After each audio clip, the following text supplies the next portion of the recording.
धृतराष्ट्र उवाच धर्मक्षेत्रे कुरुक्षेत्रे समवेतायुयुत्सवः मामकाः पांडवाश्चैव किम कुर्वत संजय। यहाँ पर धृतराष्ट्र संजय से पूछ रहे हैं कि युद्ध भूमि में क्या चल रहा है और संजय उन्हें बता रहे हैं।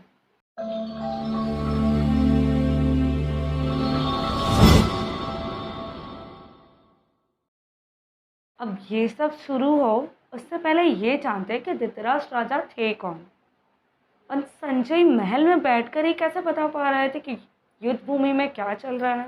अकॉर्डिंग टू महाभारत, राजा विचित्रवीर्य के दो रानियां थी, अंबिका और अंबालिका।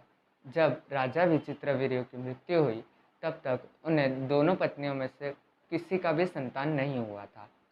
ऐसे में सत्यवती अंबिका और अंबालिका को नियोग प्रथा, यानी आजकल हम जिसे सरोगेट फादरहुड कहते हैं, उसके द्वारा संतान प्राप्ति करने की सोचती है। कथा के अनुसार सत्यवती की आज्ञा मानकर वेदव्यास कहते हैं, माता आप उन दोनों रानी से कह दीजिएगा कि वो जैसे भाव लेकर मेरे पास आएगी उनको वैसे ही गर्भधारण होगी। सबसे पहले बड़ी रानी अंबिका और फिर छोटी रानी अंबालिका वेदव्यास के पास जाते हैं। जब अंबिका वेदव्यास के पास जाती है तो वो उनके तेजस्वी रूप को देखकर भय से अपनी आंखें बंद कर लेती है। एंड जब अंबालिका वेदव्यास के पास जाती है तो वो भय के मारे पीली पड़ जाती है। एंड वेदव्यास जब अपनी माता के पास आते हैं सत्यवती के पास, तो वो सत्यवती से कहते हैं कि माता, जो अंबिका से, जो बड़ी रानी से संतान की प्राप्ति होगी ना, वो बहुत ही तेजस्वी होगा, लेकिन नेत्रबंध के दोष के कारण वो जन्म से ही अंधा होगा।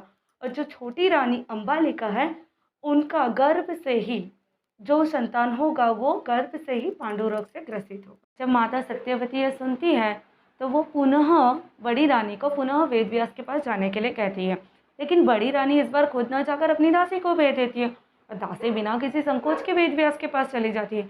जब वेदव्यास वापस सत्यवती माता के पास आते हैं तो वो कहते हैं कि माता, दासी के गर्भ से वेद वेदांत में पारंगत और अत्यंत ही नीतिवान संतान का जन्म होगा। यह कहने के बाद वेदव्यास पुनः तपस्या के लिए चले जाते हैं। So, Vichitravirya is a technical father of Dhritarashtra, Pandu, Vidur, and the biological father was Vedvyas. और संजय वेदव्यास के ही शिष्य थे और उन्हीं की कृपा से संजय भवन में बैठे बैठे युद्ध भूमि की सारी बातें अपनी दिव्य दृष्टि की मदद से बता रहे थे। आइए अब हम बढ़ते हैं मेन कैरेक्टर की तरफ। जो धृतराष्ट्र राजा थे उनकी एक ही रानी थी, गांधारी, जिन्होंने 100 पुत्रों को जन्म दिया था। तो उनका नाम दुर्योधन जो सबसे बड़े पुत्र थे, और दुशासन एक्सेट्रा है, और उनकी एक पुत्री भी थी दुशाला।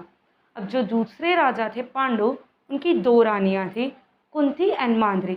कुंती ने युधिष्ठिर, अर्जुन, भीम और कर्ण को जन्म दिया था, जबकि मांद्री ने सहदेव और नकुल को। भीष्म जो एक महान योद्धा थे, वो भी महाभारत युद्ध में एक बहुत ही बड़े कैरेक्टर का प्ले कर रहे हैं। और कृष्णा, जिसे कौन नहीं जानता।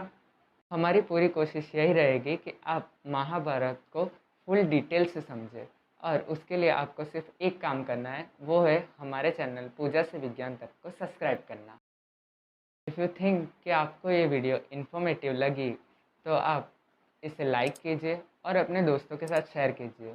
और आपको इस वीडियो में कोई भी प्रकार के क्वेश्चन हो तो आप हमें कमेंट करके बता सकते हो।